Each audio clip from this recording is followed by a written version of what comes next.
Peace and blessings. It's Monday, March the 25th, the year 2019. And we're working our way through the prisoner communications. Today we got or it might have been yesterday, I can't remember exactly. But we did receive recently a JPAY email from Chris Moltz, M-O-L-T-Z. We've got a webpage with his name, chrismoltz.com. And I don't know many stories like Chris Moltz. He has been in prison since he was 19 years old. He's been in prison for 21 years. And he's serving life without parole for a crime that he wasn't even present at. Some other people did something that was wrong, and Chris is serving life without parole. Now, he doesn't claim to be innocent, but he also says that his sentence is much too harsh.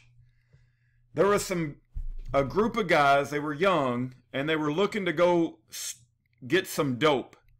And I believe Chris said there's some dope over at somebody's house.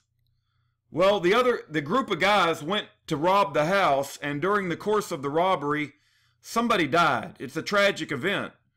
But Chris did not tell them to go rob the house. He certainly did not tell them to murder anybody. I believe all Chris said is that there's some dope over at somebody's house. And the other guys decided to rob it, and the other guys decided to kill somebody. Chris don't have any control over what the other guys did, and for God's sakes, he was 19 years old.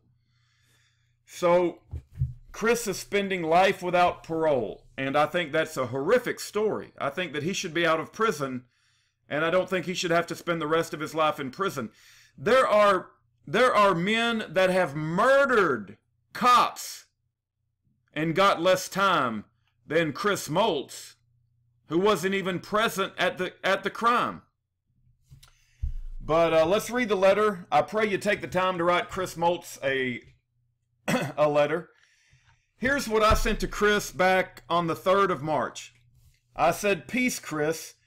Taylor with Jennifer McClellan's office called me a while back and said that the Fishback bill died in committee on a 7-8 vote. He was desperately hoping the Fishback legislation would get passed, but it lost in a 7-8 vote.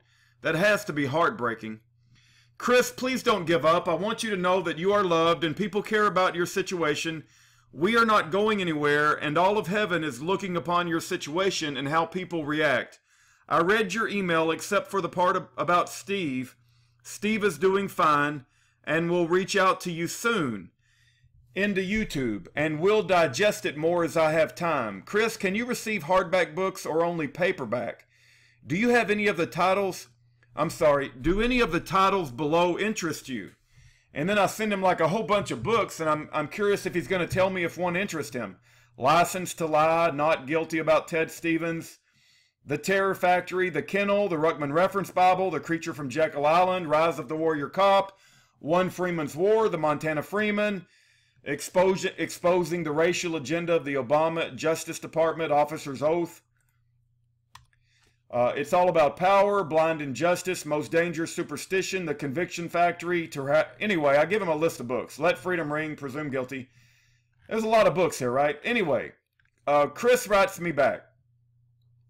"Hello, Rudy. How are you doing? I hope all is well. I'm just writing to see how everything is going on my website.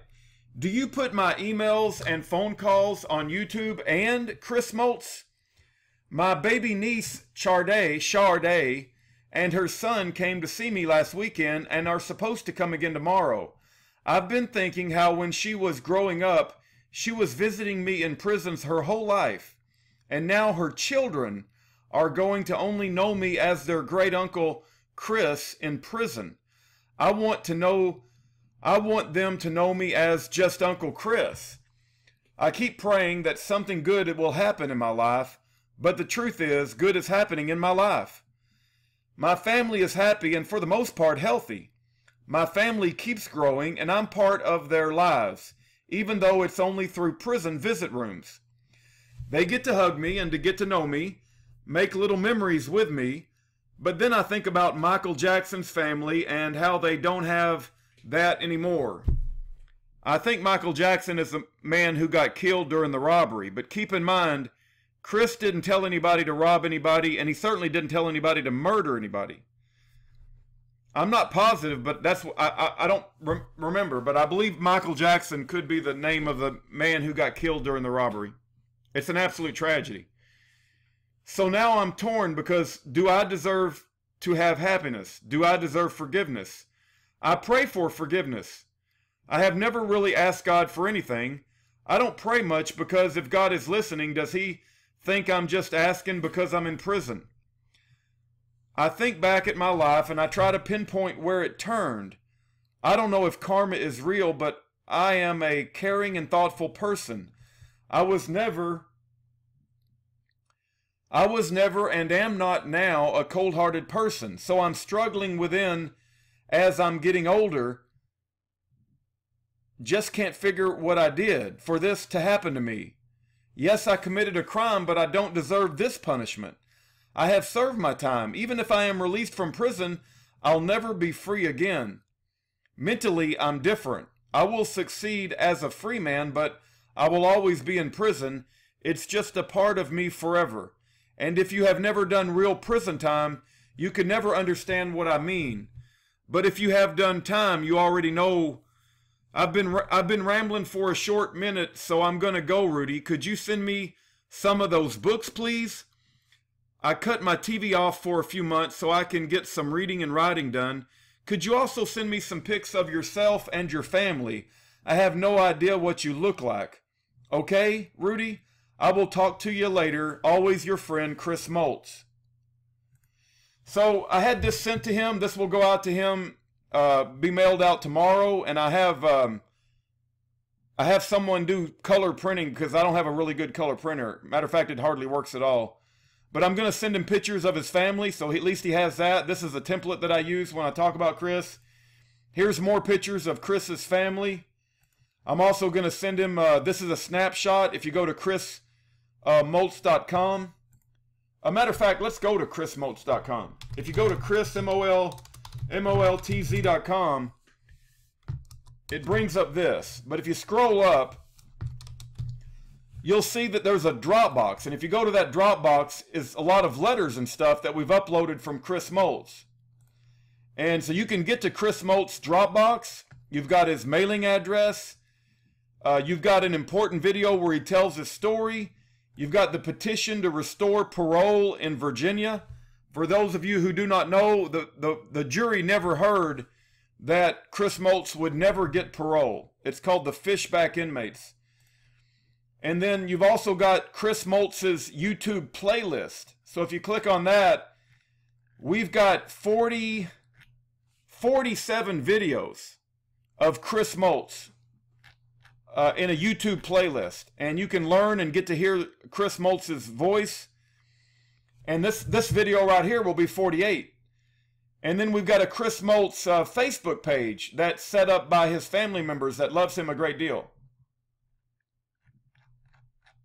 So Christopher James Moltz. So his family set up this page. So we're going to send him that. We're also going to send him like a little bit of what the web page looks like so he knows what it looks like. And then he asked for some pictures of my wife and I. So I'm going to send him some pictures of my beautiful wife and my ugly face. I'm going to send him a picture of my friend Tommy with his Texas Deacon hat and his gun. There's a few more pictures of me.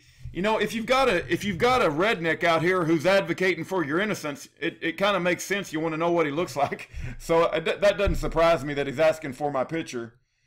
And then I send him a picture of the website and I say, never give up.